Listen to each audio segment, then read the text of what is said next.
Queridos y queridas estudiantes, bienvenidos a una nueva clase de física. El tema a desarrollar el día de hoy es electrostática. Para dar inicio a la clase del día de hoy, los invitamos a observar y analizar los siguientes fenómenos. Les recordamos que realizar la observación crítica de estos fenómenos como criterio una de las principales cosas que debemos hacer es registrar los conceptos claves que consideramos que deben estar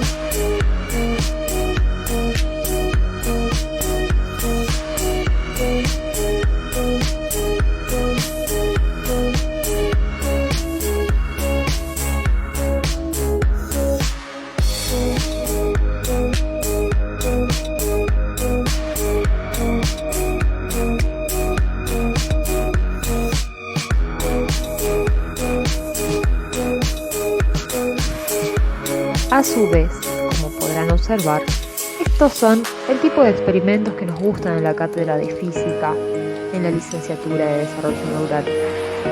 Fáciles, económicos y rápidos. Así que les extendemos la invitación a que los puedan emular en sus casas y luego contarnos en los comentarios de este video o en clases presenciales qué resultados obtuvieron.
Muy seguramente, tras haber visto estos experimentos, algunos de los conceptos clave o pertinentes que pudieron registrar y que son conceptos claves para el desarrollo de esta unidad son los conceptos de electricidad, atracción y repulsión, carga eléctrica, campo eléctrico, conducción eléctrica, voltaje y potencial eléctrico. Con la clase del día de hoy iniciaremos el estudio de la electricidad, es decir, vamos a analizar y a tratar de entender una gran variedad de efectos muy ligados a nuestra vida diaria, denominados fenómenos eléctricos. A modo de introducción, es oportuno comentarles un poco de historia. Los primeros descubrimientos de los cuales se tiene noticia en relación con los fenómenos eléctricos fueron realizados por los griegos en la antigüedad. El filósofo, de hecho, y matemático Tales de Mileto observó que un trozo de ámbar, después de ser frotado con una piel de animal, adquiría la propiedad de atraer cuerpos ligeros, como por ejemplo trozos de paja o pequeñas semillas.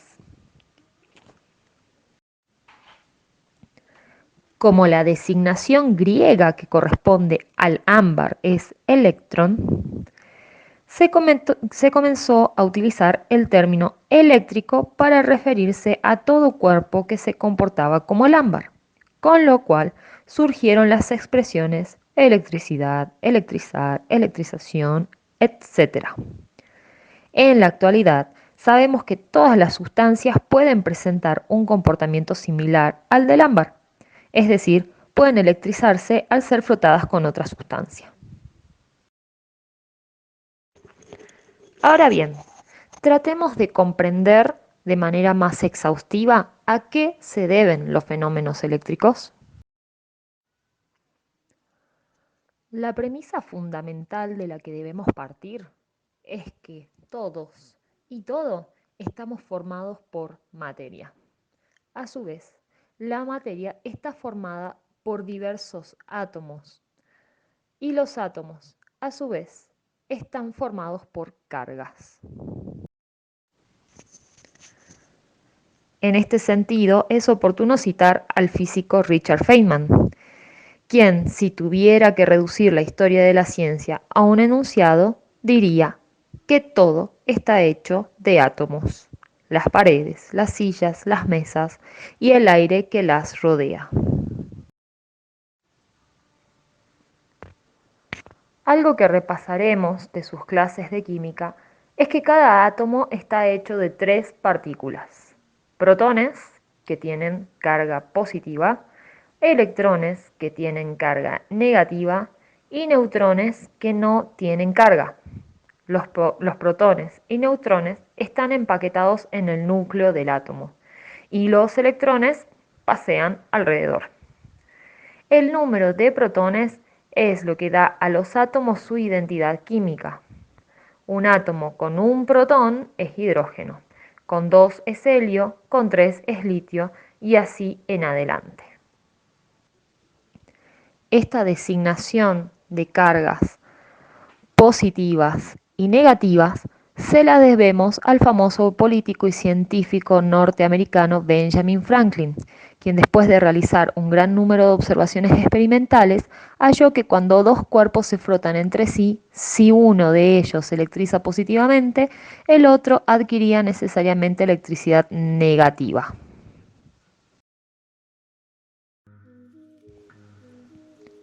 Al investigar el fenómeno de electrización, Franklin formuló la teoría de que los fenómenos eléctricos se producen por la existencia de algo que denominó fluido eléctrico, que se encuentra en todos los cuerpos.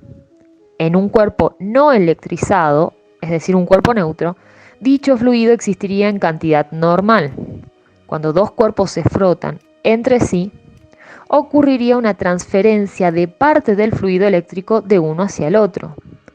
El cuerpo que recibiera más fluido quedaría entonces electrizado positivamente y el que lo perdiera quedaría electrizado negativamente. De esta manera, conforme a las ideas de Franklin, no habría creación ni destrucción de la carga eléctrica, sino únicamente una transferencia de electricidad de un cuerpo hacia otro. Es decir, la cantidad total de fluido eléctrico permanecería constante. En la actualidad, sabemos que la teoría de Franklin era por lo menos parcialmente correcta. De acuerdo con los descubrimientos realizados en este siglo, se sabe que en realidad el proceso de electrización consiste en la transferencia de carga eléctrica entre los cuerpos que se frotan, pero dicha transferencia no se efectúa mediante el fluido eléctrico que Franklin imaginó, sino por el paso de electrones de un cuerpo hacia el otro. En un cuerpo neutro, es decir, no electrizado, el número de protones es igual al de electrones. Cuando frotamos dos cuerpos entre sí, hay una transferencia de electrones de un cuerpo hacia el otro. El que pierde electrones presenta un exceso de protones, es decir, queda electrizado positivamente, y es obvio que el otro quedará electrizado negativamente, teniendo así un exceso de electrones. Algunos experimentos realizados a los fines de 1800 y principios del 1900 demuestran que el electrón tiene una carga de menos E y que el protón tiene una carga igual y opuesta de más E. Ciertas partículas, como el neutrón, carecen de carga. Un átomo neutro, uno que no tiene una carga neta, contiene el mismo número de protones que de electrones. Y ahora sabemos que el valor de E es de 1.602 por 10 a la menos 19 coulombios. Es decir, la unidad de carga eléctrica es el coulomb o coulombio, la cual lo vamos a definir con más precisión un poquito más adelante. Ahora bien, tal como vimos en numerosos de los experimentos del video del principio de la clase, podemos observar algo que vamos a denotar como desequilibrio de cargas y que contiene algo de la física de las tormentas eléctricas que veremos un poquito más adelante. Si observamos un bollito de papel metálico y frotamos con alguna tela, una franela, alguna palita de plástico o un peine de plástico, vamos a ver que el peine, después de que se frotó, queda con carga eléctrica, ya que algunas cargas pasaron de la tela, es decir, de la franela, al peine. El bollito de papel metálico, por su parte, es eléctricamente neutro. Si acercan el peine, veremos que el papel metálico se desplaza y es atraído hacia el peine. La razón es que las cargas eléctricas negativas dentro del papel metálico pueden moverse de un lado a otro. Los electrones son móviles en su interior. Si el peine está cargado positivamente, las cargas negativas del papel tenderán a acercarse, dejando por detrás cargas positivas descompensadas. Como las cargas negativas del papel están más cerca del peine que las positivas, el efecto neto es una atracción. La conclusión interesante de este experimento es que un objeto cargado, el peine, puede atraer a otro eléctricamente neutro debido al acomodamiento de cargas positivas y negativas. A este efecto a veces se los llama con el nombre de inducción. Si este experimento lo llevamos un poco más allá y acercamos el peine al papel metálico hasta que se toca, vamos a ver que el papel y el peine se van a repeler instantáneamente. La razón es que al tocarse algunas de las cargas negativas saltan del metal al peine. Ese movimiento de salto de una sustancia a otra no es otra cosa que una mini corriente eléctrica. El papel ya no está eléctricamente neutro, queda cargado en forma positiva del mismo signo que el peine y lo repele. El experimento es más efectivo en los días secos. La razón es la misma por la que en los días secos los suéteres hacen chispas a la noche y sentimos como un shock eléctrico al acercar la llave a la puerta de un auto o nuestra propia mano a una puerta. En este punto va a ser conveniente clasificar las sustancias en términos de su capacidad para conducir carga eléctrica. Y para ello los invito a que reflexionen acerca de esta simple pregunta. Dada una barra de vidrio y una barra de cobre, ambas conectadas a una fuente de electricidad, ¿cuál tocarían ustedes con más confianza y por qué? En este punto va a ser conveniente clasificar las sustancias en términos de su capacidad para conducir carga eléctrica. Y para ello los invito a que reflexionen acerca de esta simple pregunta. Dada una barra de vidrio y una barra de cobre, ambas conectadas a una fuente de electricidad, ¿cuál tocarían ustedes con más confianza y por qué? Imaginemos que vemos con una lupa el interior de cada una de estas barras y tenemos la capacidad de ver los átomos con sus electrones respectivamente.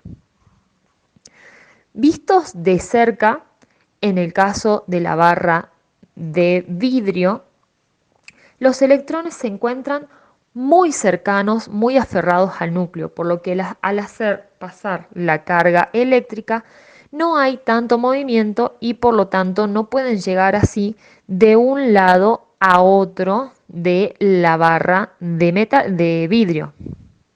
En cambio, en un metal, los electrones adquieren mucho movimiento, están mucho más liberados del núcleo del átomo y así van aumentando su energía a expensas de la fuente de corriente eléctrica. Ahora sí, comprendiendo esta capacidad de las sustancias y de la materia de poder transmitir la carga eléctrica, es que retomamos el ejemplo de los shocks que sentimos cuando tocamos una superficie metálica en un día seco. En un día húmedo, las pequeñas gotitas de agua, de humedad, adheridas a una superficie son capaces de conducir la electricidad de una superficie a otra, impidiendo que las superficies se carguen. Por eso estos efectos de mini electrocución son más pronunciados en los días secos. Cuando la humedad es superior al 60%, los efectos casi desaparecen.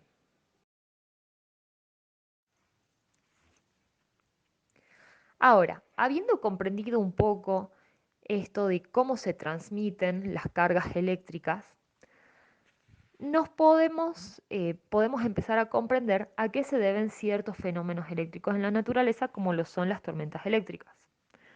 Los rayos en una tormenta eléctrica son descargas de corriente que pasan entre la nube y el suelo. En esas descargas eléctricas, una gran cantidad de electrones viaja desde la nube hacia la Tierra. El resultado es que la Tierra queda cargada con carga negativa. Si consideramos que hay miles de tormentas eléctricas por día, podríamos pensar que la carga negativa con la que queda la Tierra está en constante aumento. Sin embargo, esto no sucede así, porque las cargas vuelven a subir, pero de modo no tan brusco, en zonas donde hay buen clima. Y el resultado es que la Tierra funciona como una gran batería con corrientes en constante circulación. Otro fenómeno importante de comprender es lo que sucede dentro de una nube de tormenta.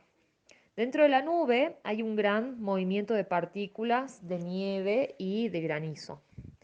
Además, dentro de la nube hay partículas cargadas, algunas positivas y otras negativas, llamadas iones. ¿Qué es lo que sucede durante la tormenta eléctrica? Se observa que la carga dentro de la nube está separada, con cargas negativas en la parte inferior y positivas en la parte superior. Ahora, nos podríamos preguntar por qué se separa la carga dentro de la nube. Una de las hipótesis más aceptadas, que es la que fue propuesta por el físico escocés Charles Thomson Wilson, es que las partículas de granizo más grandes, al caer, tienden a cargarse negativamente al chocar con partículas más chicas que se mueven en sentido contrario. Y la razón es muy similar a la del experimento del papel de aluminio con el peine. La Tierra con carga negativa tiende a reacomodar las cargas de las partículas de granizo del mismo modo que el peine cargado reacomoda las cargas del papel metálico. La partícula grande, al caer, encuentra en su camino iones positivos y negativos. Como su parte inferior está cargada positivamente, repele a los iones positivos, pero atrae a los negativos que tienden a pegársele, cargándola negativamente. De hecho, algunos experimentos de laboratorio con partículas de hielo apoyan esta teoría, pero la caída del rayo está llena de complejidades que indican que la teoría no es del todo completa. En cuanto al fenómeno de rayo dentro de una corriente eléctrica, lo que ocurre es más o menos así. Cuando las cargas dentro de la nube se separaron bastante y la parte inferior está con suficiente carga negativa, la fuerza de repulsión empuja las cargas negativas de la Tierra de modo que debajo de la nube el suelo tiene carga positiva. La fuerza de atracción entre las cargas positivas de la Tierra y las negativas de la nube hace que un hilo de corriente, un mini rayo al que llamamos líder de carga negativa, baje en forma de zigzag hacia el suelo. Este rayo líder no es tan visible para nosotros, pero al bajar va creando iones, dejando así un camino de cargas positivas y negativas que luego van a actuar como un cable que conecta el suelo con la nube. Entonces, cuando el rayo líder llega a la Tierra, ese cable conecta el suelo con la Tierra y se produce una corriente de retorno, es decir, electrones que bajan de la nube e iones positivos que suben. Ese es el rayo que vemos en días de tormenta y que corresponde a una corriente eléctrica que va del piso a la nube. Una vez que comprendimos cómo funciona el rayo, es que vamos a poder comprender cómo funciona un pararrayos. Sabemos que los rayos caen en puntos altos en la Tierra. De esta manera, la función del pararrayos es proveerle al rayo de un camino fácil hacia el suelo, ¿sí? Siendo siempre que el rayo líder del que hablamos pase cerca de el edificio, ¿sí?, sobre el cual colocamos el pararrayo. Para funcionar bien, este artefacto tiene que estar conectado a las partes húmedas conductoras debajo del piso del edificio. Mientras el rayo líder no esté cerca del piso, el pararrayos no tiene ningún efecto. Una vez que el rayo líder pasa cerca del edificio, el pararrayos le tira la mano al rayo y se produce el contacto. Entonces la descarga no pasa por el edificio, donde podría electrocutar a las personas que están ahí adentro, sino por un cable que conecta el pararrayos con el piso. Entonces, para que funcione bien, el pararrayos debe estar encima de la parte más alta del edificio.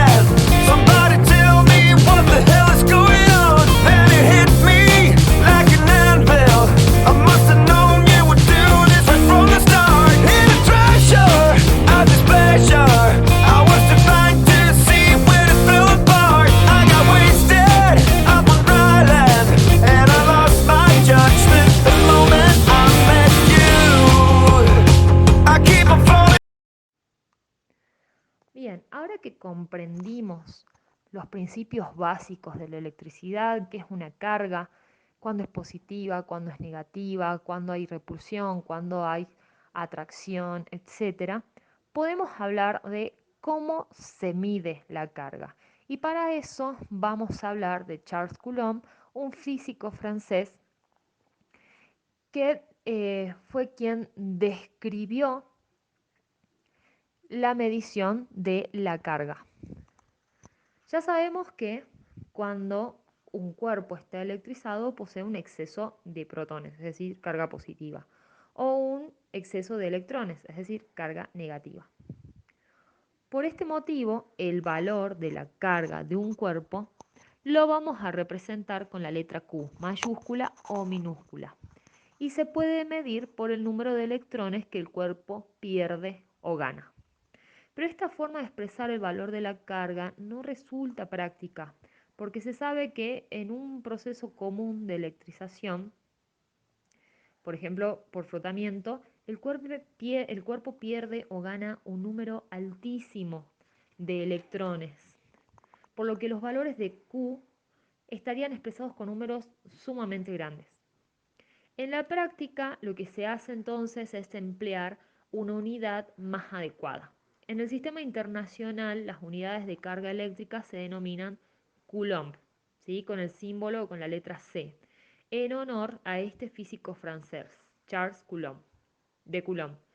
Este científico, al analizar las fuerzas de interacción entre cargas eléctricas, llegó a una ley muy importante que vamos a estudiar a continuación. Cuando decimos que un cuerpo posee una carga de 1 coulomb, significa que ese cuerpo ganó o perdió 6,25 por 10 a la 18 electrones. Es decir, que 1 coulomb corresponde a 6,25 por 10 a la 18 electrones, en exceso si la carga del cuerpo fue negativa o en defecto si la carga del cuerpo fue positiva.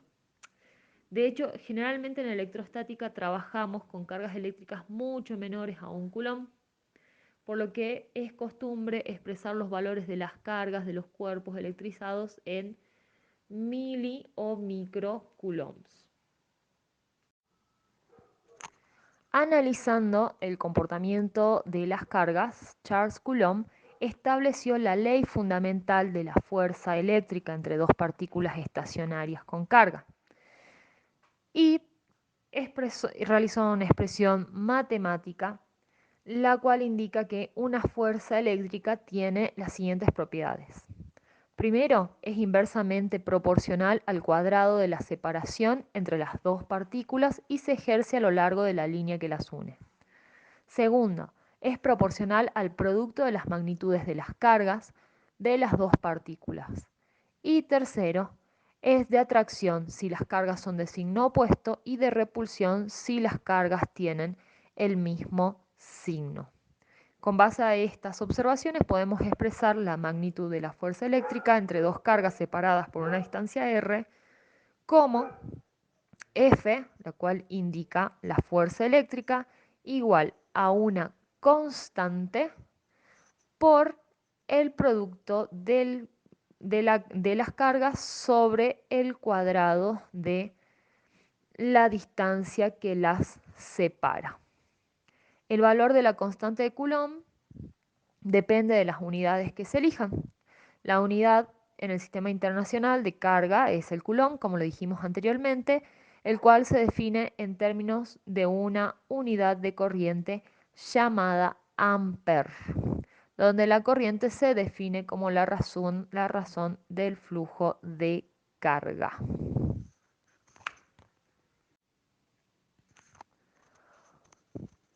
Para poder comprender la deducción de esta expresión matemática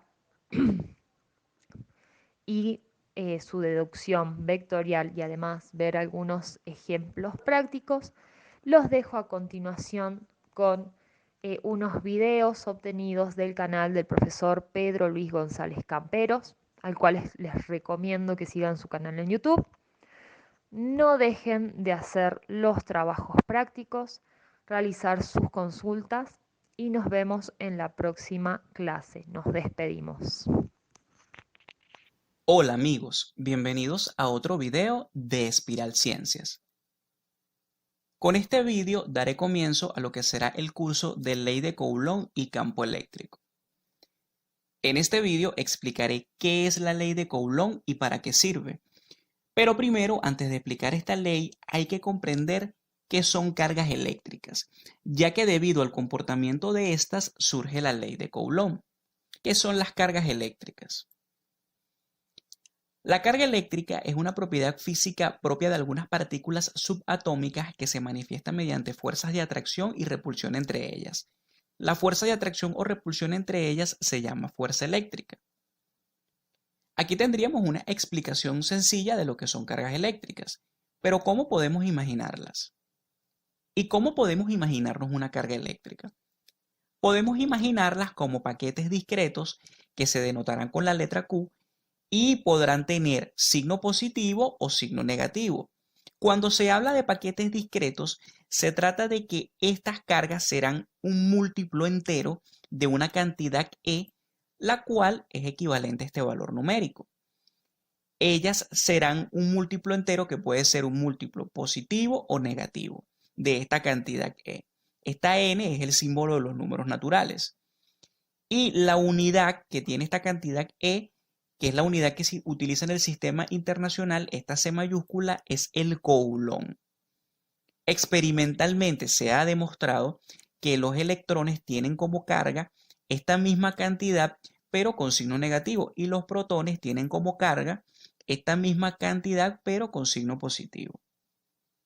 Ya acá tendríamos una explicación general de lo que son las cargas eléctricas, y en la lámina anterior se habló de que estas pueden experimentar fuerzas de atracción o repulsión. Entonces surge la siguiente pregunta: ¿cuándo se atraen o se repelen las cargas? Las cargas se repelen o se empujan cuando tienen el mismo signo, como vemos acá, que tenemos un ejemplo de dos cargas que tienen el mismo signo, signo positivo. Ellas pueden tener valores numéricos distintos, pero por el hecho de tener igual signo, estas se repelen. Entonces acá tendríamos la representación de lo que es la fuerza que ejerce esta carga 1 sobre esta carga 2. Sería una fuerza de repulsión, una fuerza de empuje. Y aquí tendríamos la fuerza que ejerce esta carga 2 sobre esta carga 1, una fuerza de repulsión. Y lo mismo ocurrirá si estas cargas tienen signos negativos. Tienen igual signo, pero signos negativos. Va a haber una fuerza de repulsión que ejercerá la carga 1 sobre la carga 2 y una fuerza de repulsión que ejercerá la carga 2 sobre la carga 1. Si estas cargas tuviesen signos distintos, ellas pudieran tener valores, magnitudes distintas, valores numéricos distintos, pero si tienen distintos signos, ellas se atraen. Aquí tendríamos el sentido de la fuerza que ejerce la carga 2 sobre esta carga 1, una fuerza de atracción. Y aquí tendríamos el sentido que ejerce de la fuerza que ejerce la carga 1 sobre esta carga 2. Sería una fuerza de atracción. Igualmente acá tenemos la fuerza que ejerce esta carga 2 sobre esta carga 1. Son cargas que tienen signos distintos. Ya comprendido que las cargas, dependiendo de qué signo tengan, se pueden atraer o se pueden repeler, surge entonces la siguiente pregunta: ¿cómo se puede calcular esta fuerza de atracción o repulsión? Por medio de la ley de Coulomb, y a continuación la voy a explicar. Importante, antes de continuar, no olvides suscribirte, darle me gusta al vídeo y activar la campanita para recibir mis notificaciones. Continúo. ¿Y qué dice la ley de Coulomb? Para comprender la ley de Coulomb, visualicemos el siguiente ejemplo. Imaginemos dos cargas que una de ellas está ejerciendo una fuerza sobre otra. Esto sería la fuerza de atracción que ejerce la carga 1 sobre esta carga 2. Este ejemplo también se pudiera hacer con cargas que tienen el mismo signo. Pero para esta explicación utilizaré este ejemplo de cargas que tienen signos distintos. La ley de Coulomb establece que la magnitud de esta fuerza de atracción o repulsión entre estas dos cargas será igual a un cociente. Un cociente que tendrá en el numerador el producto de las magnitudes de estas cargas y en el denominador tendrá el cuadrado de la distancia que separa estas dos cargas. Esta distancia se llama R12, que sería la distancia que hay desde la carga 1 hasta la carga 2. Y experimentalmente se demostró que este cociente será multiplicado siempre por una constante que se llama Ke o simplemente K. Esta constante es lo que se conoce como constante de Coulomb, constante electrostática o constante de proporcionalidad eléctrica. Y aquí tendríamos que esa constante de proporcionalidad es igual a 9 por 10 a la 9 newton por metro cuadrado sobre Coulomb cuadrado. Y esto sería lo que es la ley de Coulomb. Esta ley de Coulomb, por el hecho de que la fuerza es un vector, Esta ley de Coulomb también tiene una representación vectorial que solamente mencionaré acá, ya que se explicará con detalle en el siguiente vídeo. Y esto sería el vídeo. Espero les haya gustado. Hasta luego. Hola amigos, bienvenidos a otro video de Espiral Ciencias. Continuando con el curso de Ley de Coulomb y campo eléctrico, en este vídeo explicaré el desarrollo de la Ley de Coulomb en forma vectorial. Recordemos que en el vídeo anterior se explicó lo que es la Ley de Coulomb y la expresión matemática que representa esta ley. Recordemos que en el video anterior se explicó que la magnitud de la fuerza de atracción o repulsión que ejerce una carga sobre otra se puede calcular por medio de la ley de Coulomb. Por medio de esta expresión matemática que vemos acá que representa la ley de Coulomb se puede calcular la magnitud de esa fuerza. Pero acá en esta expresión no se establece el comportamiento vectorial de esta fuerza, ya que la fuerza es un vector. Y por esta fuerza ser un vector, ella va a tener componentes, va a tener coordenadas que se van a representar en un sistema de coordenadas cartesiano.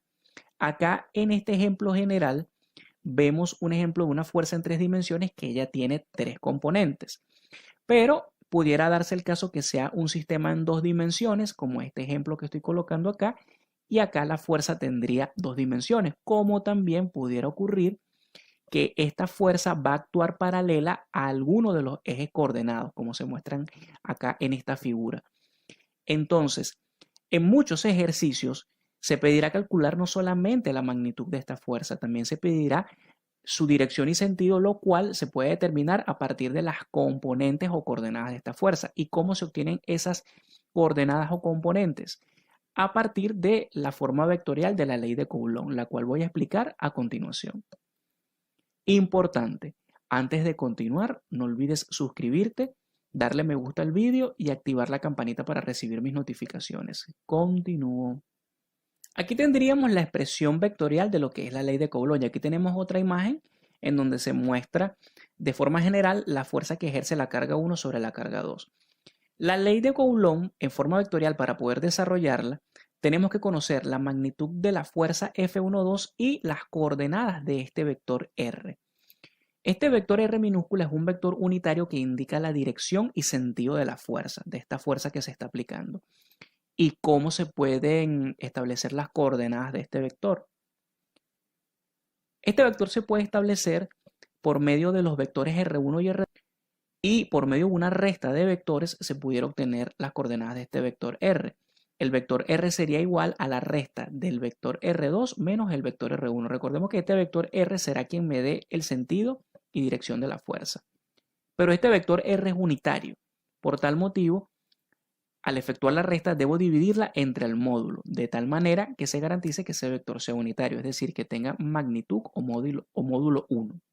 Luego, al sustituir las coordenadas de este vector en la expresión vectorial de la ley de Coulomb, se tendría lo siguiente. Acá se pudiera simplificar, ya que este término que estoy encerrando acá en recuadro rojo, este término representa lo que es la magnitud de la fuerza F, según la ley de Coulomb que se explicó en la clase anterior. Y por lo tanto, se pudiera sustituir directamente por la magnitud de la fuerza F12 y aquí tendríamos una expresión que representa la forma vectorial de la ley de Coulomb. Esto sería el video. Espero les haya gustado. Hasta luego. Hola amigos, bienvenidos a otro video de Espiral Ciencias. Continuando con el curso de Ley de Coulomb y campo eléctrico, en este video desarrollaré un ejercicio en donde se utiliza la Ley de Coulomb en su forma vectorial. El enunciado del ejercicio dice lo siguiente. Considere dos cargas Q1 y Q2, las cuales se encuentran ubicadas en los puntos A y B, tal como se muestra en la figura. Las coordenadas están en metros. Calcular la magnitud y las coordenadas de la fuerza que ejerce la carga 1 sobre la carga 2. Acá tendríamos un ejercicio en donde tenemos dos cargas que se ubican en un sistema de coordenadas cartesiano y me piden la magnitud y las coordenadas de la fuerza que ejerce la carga 1 sobre la carga 2. Para calcular la magnitud de la fuerza se pudiera utilizar la fórmula escalar o modular de la ley de Coulomb. Aquí tendríamos la expresión matemática de la ley de Coulomb para calcular la magnitud de la fuerza que ejerce una carga sobre otra. Para desarrollar esta fórmula solo faltaría conocer la distancia R12, que es la distancia que separa la carga 1 y la carga 2. Como estas cargas se encuentran ubicadas en puntos distintos, para calcular esta distancia, pudiéramos utilizar la fórmula de distancia entre dos puntos. Y en esta fórmula habría que fijar las coordenadas x1, y1, x2, y2 de estos puntos. Para este ejercicio diré que x1 y y1 son las coordenadas de la ubicación de la carga Q1 y x2, y2 serán las coordenadas del punto donde está ubicada la carga Q2. Esta sería la ecuación, la fórmula para calcular la distancia entre dos puntos en un sistema de coordenadas cartesiano. Luego sustituyo los datos. Aquí tendríamos que x2 es 8, x1 es 2. Introduzco los datos en la ecuación y al desarrollar esta ecuación tendríamos que esa distancia R12 es igual a la raíz de 52. Aquí tendríamos los datos para desarrollar esta fórmula. Tendríamos los valores de la carga 1 y de la carga 2.